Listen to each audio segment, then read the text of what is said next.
വരും 4 മാസം കൊണ്ട് ക്ലൗഡ് എഞ്ചിനീയർ ആയ ഒരാളെ പരിചയപ്പെട്ടാലോ?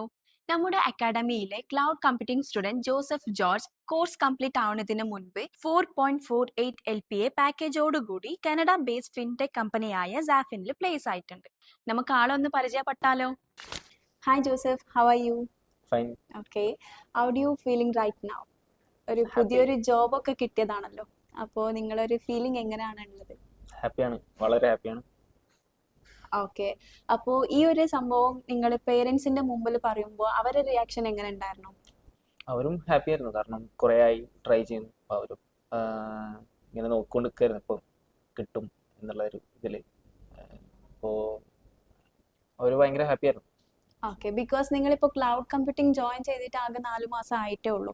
1 മാസം കൂടി നിങ്ങൾക്ക് ഉണ്ടായിട്ടുണ്ടായിരുന്നു. അതിന്റെ മുന്നേ തന്നെ കംപ്ലീറ്റ് ആവണ മുന്നേ തന്നെ ഒരു ജോബ് കിട്ടിയ ഒരു ഫീലിംഗ് എങ്ങനെയാണ് നിങ്ങൾക്ക് തോന്നിയത്? ഞാനിവിടെ വരുന്ന ടൈം മുതൽ ട്രൈ ചെയ്യുന്നുണ്ടായിരുന്നു. അപ്പോൾ ഇപ്പോഴാണ് റെഡി ആയത്. 5 months കഴിഞ്ഞ് കിട്ടിയില്ലെങ്കിൽ എന്താകും എന്നുള്ളൊരു മൈൻഡ് ഉണ്ടായിരുന്നു. ഓക്കെ, ഒരു ടെൻഷൻ ഉണ്ടായിരുന്നു. ബിക്കോസ് നിങ്ങൾ ഇതിന്റെ മുന്നേ MCA ഒക്കെ കഴിഞ്ഞ ഒരാളാണ്. MCA കഴിഞ്ഞു, പിന്നെ അതിന്റെ ശേഷം നിങ്ങൾ ഒരു കൊല്ലം ജാവ എന്തോ പഠിക്കാൻ വേണ്ടി ബാംഗ്ലൂരിലേക്ക് പോയിട്ടുണ്ടായിരുന്നു. അപ്പോൾ അത് കഴിഞ്ഞിട്ട് നിങ്ങൾ എന്താ വേറൊരു ജോബിനെ ട്രൈ ചെയ്യാത്തെ? വേറൊരു ജോബ് ഞാൻ ട്രൈ ചെയ്യുന്നുണ്ടായിരുന്നു. അതായത് ആ ജാവ പഠിക്കുന്ന ടൈം മുതൽ ഞാൻ ജോബിനെ ട്രൈ ചെയ്യുന്നുണ്ട്. അപ്പം കിട്ടിയില്ല, കുറേ കിട്ടിയില്ല. പിന്നെ ആ ഒരു ടൈം റിസഷനൊക്കെ വന്നിട്ട് ഓപ്പർച്യൂണിറ്റീസ് കുറച്ച് കുറവായിരുന്നു. പിന്നെ അത് കഴിഞ്ഞ് ആക്ച്വലി ഒരു കമ്പനിയിൽ പ്ലേസ്ഡ് ആയി. ബട്ട് അവരുടെ ഫെർദർ റിക്രൂട്ട്മെൻറ്റ് പ്രോസസ്സിന് ഭയങ്കര ലാഗായിരുന്നു. ഒരു 5 to 8 months എനിക്ക് അവിടെ പോയി.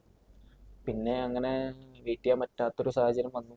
GCC കൺട്രീസിലേക്ക് ഷിഫ്റ്റ് ചെയ്യാന്നുള്ളൊരു പ്ലാൻ വന്നു. അപ്പം അന്നേരം അതിന് വേണ്ടിയിട്ടാണ് ഒരു ക്ലൗഡ് കമ്പ്യൂട്ടിങ്, അവിടെ കുറച്ചും കൂടി സ്കോപ്പുള്ളൊരു ഫീൽഡാണെന്ന് കേട്ടിട്ട് ക്ലൗഡ് കമ്പ്യൂട്ടിങ്ങിൻ്റെ കോഴ്സ് ചൂസ് ചെയ്തത് അതിന് വേണ്ടിയിട്ടായിരുന്നു. ഓക്കെ, നിങ്ങൾ ക്ലൗഡ് കമ്പ്യൂട്ടിംഗ് കോഴ്സ് ചൂസ് ചെയ്തു. പക്ഷെ ബാംഗ്ലൂരിൽ പഠിച്ച ആള് ഇങ്ങനെ ഇവിടെ എങ്ങനെയാണ് എത്തിയത്?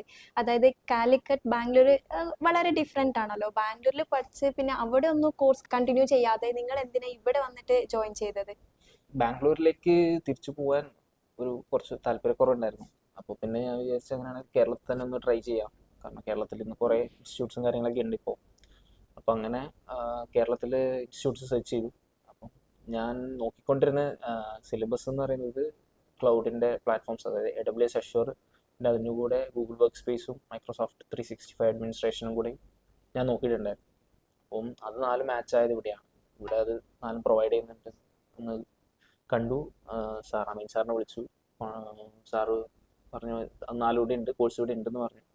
അപ്പം അങ്ങനെ ടെക്നോഡോട്ട് ചൂസ് ചെയ്തു. ഓക്കെ, ടെക്നോഡോട്ട് ചൂസ് ചെയ്ത് ഇവിടെ മെന്ററിന്റെ ഒരു എക്സ്പീരിയൻസ് ആയാലും അവര് ടീച്ചിങ് സ്കിൽ നോളജ് ഒക്കെ എങ്ങനെ ഉണ്ടായിരുന്നു? നിങ്ങൾ സാറ്റിസ്ഫൈഡ് ആണോ? സാറ്റിസ്ഫൈഡ് ആണ്. ഇപ്പം ദിജേഷ് സാറാണെങ്കിൽ തന്നെ ഒരു മെൻറ്ററായിട്ടല്ല, ഫോർമർ സാറ് എംപ്ലോയി ആയിരുന്നു. IT കമ്പനിയിൽ കുറേ വർഷം എക്സ്പീരിയൻസ് ഉണ്ട് സാറിന്. അപ്പോൾ ആ ഒരു എക്സ്പീരിയൻസ് നമുക്കും സാറ് ഷെയർ ചെയ്തു. അതുപോലെ തന്നെ ഫുൾ ടൈം അവൈലബിൾ ആണ് സാർ. നമുക്ക് എന്ത് ഡൗട്ട് ഉണ്ടെങ്കിലും ഫോണിൽ ചോദിക്കാം.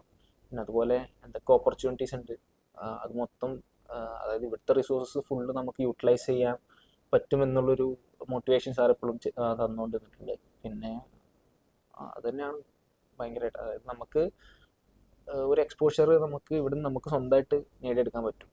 അതെ അതെ, ഓക്കെ. നിങ്ങൾക്കിപ്പോൾ കിട്ടുന്ന ഒരു പാക്കേജ് നിങ്ങൾ സാറ്റിസ്ഫൈഡ് ആണോ, അല്ലെങ്കിൽ നിങ്ങൾക്ക് കുറച്ചും കൂടി എക്സ്പെക്ടേഷൻ എന്തെങ്കിലും ഉണ്ടായിരുന്നോ? ഇല്ല, എക്സ്പെക്റ്റേഷൻ എന്ന് പറയുന്നത് ഒരു ജോബായിരുന്നു. അപ്പം ഈ സാലറിയിൽ സാറ്റിസ്ഫൈഡ് ആണ്, വളരെയധികം സാറ്റിസ്ഫൈഡ് ആണ്. ഓക്കെ, ഇനി അടുത്തത് എന്തായാലും നിങ്ങളൊരു ഫ്യൂച്ചർ എപ്പോഴും ഒരു നല്ല പോലെ ഉണ്ടായിക്കോട്ടെ. And all the best. Thank you so much. Thank U.